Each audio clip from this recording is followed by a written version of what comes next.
Hi all, Kadrina here for an impromptu review of Brad Pitt's new movie, Ad Astra. So, I know we don't typically do movie reviews on this channel because it's more of a book/writing review and critique channel, but you know, my one German cinema class I took years ago in college entitles me to an opinion about a movie reviews. Before we get into this, we're going to be focusing mostly on the script of the movie and as well as major plot points. So today we're going to be reviewing the movie Ad Astra starring Brad Pitt and Tommy Lee Jones. This movie came out September 20th of this year, so it's a little old when this video is coming out for you. It was co-written and directed by James Gray, who has a resume about 7 films, one of them being Little Odysseus in 1994. The other co-writer is Ethan Gross, who has less of a resume and worked with Gray on The Lost City of Z. The movie itself is about 2 hours and 4 minutes long. Before we begin, let me say I'm a big sci-fi fan. I grew up reading and watching a lot of science fiction thanks to my dad. He truly influenced me and made me a huge astronomy nerd growing up that I later continued on into my career. So this is the perfect movie for me to see. Now, don't get me wrong, with sci-fi movies, there's supposed to be scientific elements to it, but there's also supposed to be a suspension of disbelief. So I try not to take things too seriously if the science is a little bit inaccurate. However, take the suspension of disbelief and you bank on it, you run into some slight trouble. Overall, I did enjoy this movie, but it did have those elements. We're not going to talk too much about the camera angle and the cinematography itself as well as whatnot itself, because I'm not trained and the only film I am familiar with is German film. And overall, I thought the cinematography was done very well. I was an anxious mess the entire time watching him fall from the skies. So from a film perspective, great movie. Not here to discuss it for the most part. We are here to discuss things that are wrong with the plot, so let's get into the nitty-gritty. First of all, I'm going to be honest, I don't remember the names of a lot of the characters, if that tells you how inconsequential they are. They are only really said once or twice unless it's Eve, Brad Pitt's character's wife, though she makes very few appearances. It is what it is on that. But seriously, those characters' names really do not matter much to this story. They're relegated to NPCs that wander the streets, even the short-lived sidekick characters and the quest-giving characters. So we're going to focus on the 2 main characters, Brad Pitt and Tommy Lee Jones. But for real though. Brad Pitt's character is a typical Brad Pitt character, a Gary Stu. Infallible, cool under pressure, generally a badass loner who is left by his wife for being too intense and disconnected. You know, any Brad Pitt character. Anyways, he plays Major Roy McBride, who works for the U.S. Space Command, the New Age NASA, and is a loner astronaut. He justifies ruining every relationship he has ever had and being alone due to the nature of his job and his father abandoning him and his mother in his teenage years for space and getting lost 16 years into the mission. He is commended by his superiors for his heartbeat that never goes above 80 beats per minute even when in crisis, which is important because it plays a theme throughout the movie as he spirals more and more out of control. Brad Pitt also does a lot of voiceovers, give McBride's feelings at the time, which is frankly cheesy for intensity. The other main actor who is off screen most of the time is Tommy Lee Jones' characters, who plays Brad Pitt's missing father, the decorated commander Clifford McBride, the man who is the first man to the outer solar system and Jupiter. Early on in this movie, it emphasizes that he is a decorated soldier of the Great Expansion, devoting his life to finding aliens. As the film progresses, we unravel his picture-perfect backstory. The first thing we learn about him that is contradictory is he is alive.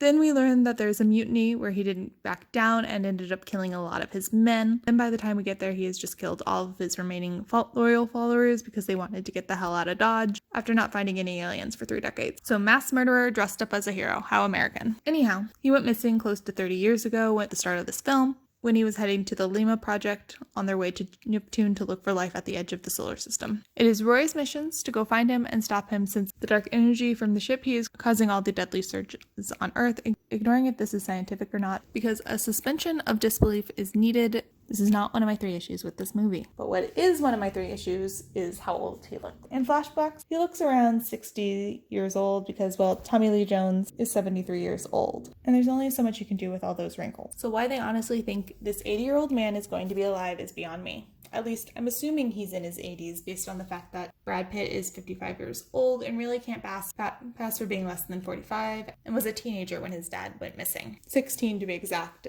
making him 46. Look, timelines don't have to be important until you make it a central pivot of the movie, which this movie does. It harps on several times that Daddy Dearest left 30 years ago as a decorated astronaut. So I'm under the assumption Clifford McBride was around 50 years old when he left.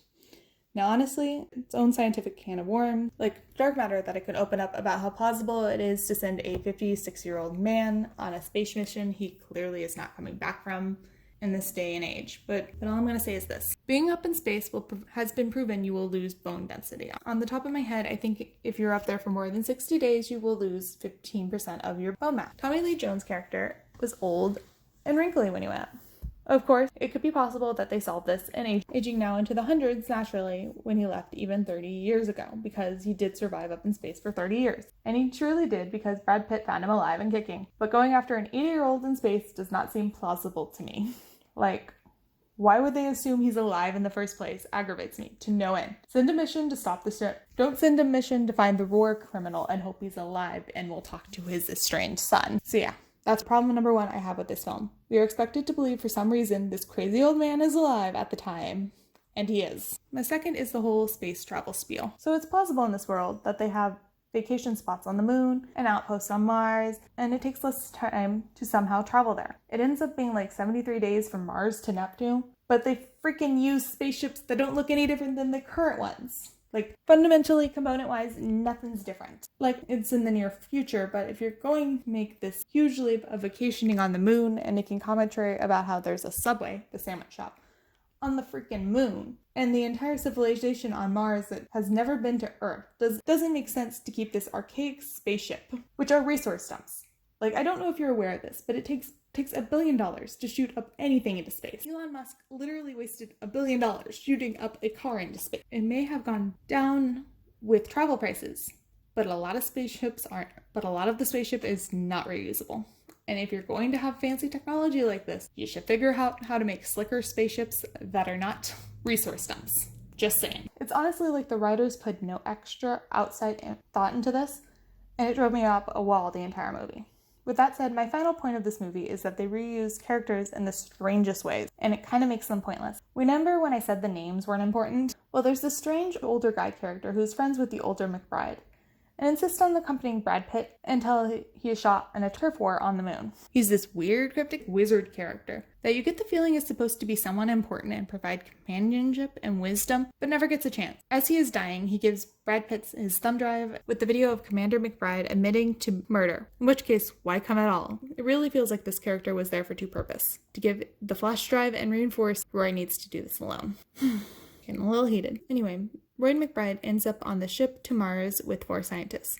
No one knows why he is there, and they're going to Mars to work on some experiments. Along the way, they encountered a Swedish ship, I think at least, carrying of genetically modified monkeys that had stopped due to the surge, and the captain with Roy investigate. The captain dies, too, on the ship after being attacked by monkeys, and Roy survives, again reinforcing that this is a solo mission. Everyone else will just get hurt.